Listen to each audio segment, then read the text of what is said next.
The Trump Consumer Financial Protection Bureau doesn't seem to be in the business of protecting consumers anymore. In yet another abdication of their original duty, the agency has reportedly placed its investigation into Equifax in their gigantic data breach on ice. Now, what happened? Well, let me give you some context, some background into this. So last year, 143 million Americans' personal information was compromised in a massive security breach. Now, this security breach was caused by incredibly poor security systems. So what happened specifically is hackers took advantage of a security vulnerability. Now, this vulnerability, it's not like it was unknown. The real scandal here is that it was well known. Equifax told USA Today on Wednesday the criminals who gained access to its customer data exploited a website application vulnerability known as Apache Struts CVE.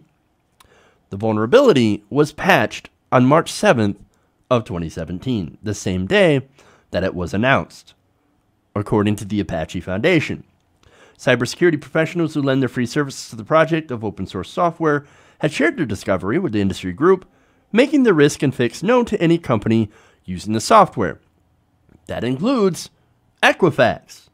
They knew. And yet, 2 months after that exploit was found and patched, hackers took advantage of the vulnerability to enter the credit reporting agency systems. So again, they knew about it, there was a fix for it, and yet, nope, they decided, we're not going to update our security, who cares? It's not like we actually serve our customers or anything like that. Come on. If you're not, if you're not seeing who's at fault here, I can't help you. Look, this seems like an obvious case of negligence, right? You've got the personal data of nearly half the population of the United States that was able to get collected by hackers. And yet, here's the Consumer Financial Protection Bureau under Mick Mulvaney saying, you know what, we're not going to look into it anymore. Nope. We have this investigation. We could do this investigation. We could actually go after them with some sort of penalties. But no. Now, we don't actually work for the consumers anymore. No, we work for the companies now.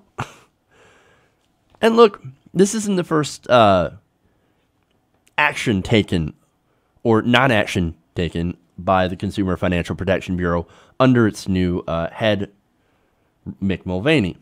They recently asked for $0 in funding, meaning that they don't plan on doing any sort of enforcement or investigative activity. No, of course not. They don't want to look into anything because, again, they do not care about looking into consumers. Now, it's been reported that the decision to not look into Equifax was driven by Mulvaney himself. He apparently, quote, has not ordered subpoenas against Equifax or sought sworn testimony from executives, routine steps when launching a full-scale probe. Meanwhile, the CFPB has shelved plans for on-the-ground tests of how Equifax protects data, an idea backed by former head Richard Cordray. Now, the CFPB also recently rebuffed bank regulators at the Federal Reserve, Federal Deposit Insurance Corporation, and Office of the Comptroller of the Currency when they offered to help with on-site exams of credit bureaus, according to two sources familiar with the matter. Now, you want to know why? Follow the money. You got to follow the money.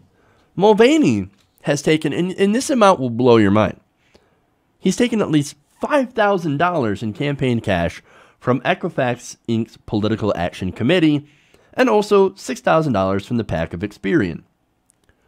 So, from Equifax, he received $5,000. And now, he's decided, you know what? I'm not going to look into the Equifax breach.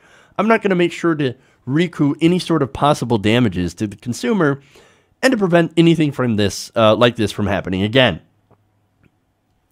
Because I don't care. $5,000. As politicians go, he went pretty cheap. That means that if you had $5,000, you could have bought Mick Mulvaney and maybe he would have actually protected you. The system is sick. The fact that you can buy off politicians as a corporation and then they can take over the agencies that are meant to go in and actually oversee those corporations that they took money from. That is disgusting. That is gross. That is legalized corruption. You want to talk about the swamp? That is the swamp. And here you have the Trump administration swimming in it. They bathe in that corruption. This is not draining the swamp. You look at all of the different Trump appointees to all these different agencies, and you look at what they're doing. They are enabling the swamp. They are filling it with swamp monsters. There's no draining of the swamp going on here. No. They are the swamp. Hey everybody, thanks for watching this video. If you want to see more like this, please hit the subscribe button below. And if you want to support truly independent progressive media, please consider becoming a patron at patreon.com/TYTNation.